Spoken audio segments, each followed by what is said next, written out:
Salut à tous, c'est Adona. Aujourd'hui on se retrouve pour une petite vidéo sur Blue Lock pour parler du chapitre 110. On commence donc avec la présentation du sélectionneur, Shi Yazumori, qui rappelle à ses joueurs qu'il reste 2 semaines avant le match contre l'équipe de Blue Lock qu'ils ont été sélectionnés et réunis pour représenter l'équipe du Japon au mondial des U20. Et pour gagner ce mondial, l'équipe sera menée par Hitoshi Sae. On voit 2 PNJ qui bandent devant leur nouveau capitaine, un autre qui ne se laisse pas impressionner, et un esclave qui a peur d'être assimilé au dire de son camarade insoumis.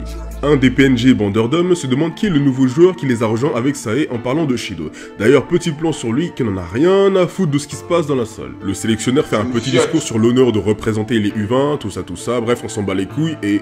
Shi continue à... Il lui prend les couilles, mon frère, il prend tout, cousin. À Sae, qui réplique à ses coéquipiers que c'est un honneur de jouer dans la même équipe pour lui, tout en les rappelant qu'ils sentent le vomi, et qu'une occasion comme celle-ci ne se répétera pas de sitôt. Et gare à la colère de la Imidere qui oublie que se faire les ligaments croisés à un jeune âge est un facteur de retraite anticipé. L'insoumis de tout à l'heure commence à perdre patience et rappelle à Sae qui joue à la Castilla, alors que lui il joue en première division, en pensant que cela signifie qu'il est le meilleur.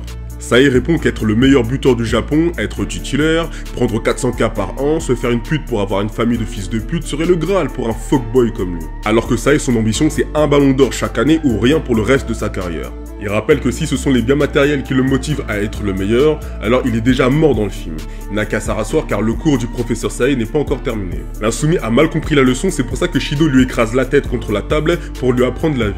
Les autres PNJ sont un peu mécontents de l'intervention de leur nouveau coéquipier. Bagarre générale, Shido se fait stopper par un mec qui n'aime pas être sous-estimé, Shido se fait calmer par son nouveau daron qui lui apprend la vie. Bref, un cours de philo comme on les aime. Un des coéquipiers du daron l'appelle au nom de Eiku et lui demande s'il a besoin d'aide. Ce dernier lui répond qu'il n'en a pas besoin. En répondant sur le petit speech de Sae que ce n'est que de la gueule et que sur le terrain il a pas intérêt à parler de Jula. Mais t'inquiète-toi même pas, moi et mes gars on surveille tes arrières donc t'as intérêt à assumer après. Présentation de la charnière défensive de l'U20 avec Oliver Eiku, le daron qui a plaqué au sol Shido. Il ressemble un petit peu à Hummels. Nio Kazuma, un peu barbu, petite mèche sur le côté avec une coupe mulet. Darai Miroku, le latéral avec une tête de Bouddha. Et Neru Teipei, le latéral qui a une tête qui a fusionné avec Mirio et Galou. Ouais, je sais, c'est bizarre. Retour du côté de Blue Lock avec les undrafted, Jingo, Baro et Reo à l'entraînement de l'échelle avec le moine et Aoshi qui font un suicide sur le côté. Petit plan sur Izagi, Shigiri et Bashira qui font des recherches sur le Hummels de l'équipe des U20 et on apprend qu'il a reçu de nombreuses offres de grands clubs italiens et on apprend aussi que l'équipe des U20 joue avec un style de contre-attaque fulgurante. Izagi en déduit qu'il s'agit d'une équipe défensive du coup. Bashira propose de les exploser même si Shigiri rappelle qu'en face ce sont pas les baltringues du groupe 5 qu'ils ont connu au début de leur aventure.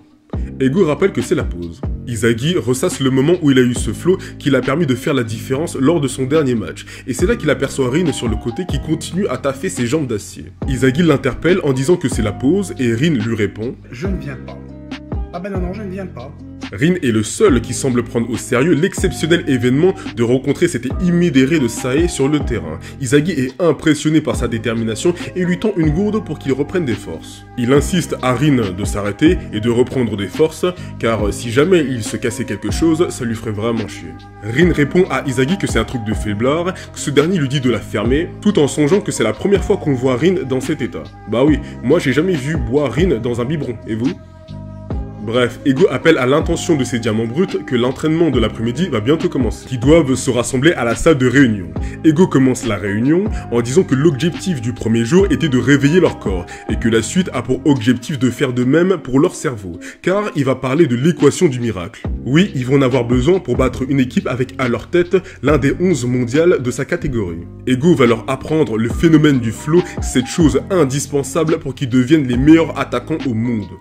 Conclusion, pour le prochain chapitre, il est clair qu'Ego va nous exposer son logos pour nous expliquer ce qu'est le flow. Pour que tous les joueurs aient accès à ce power-up, même lui là.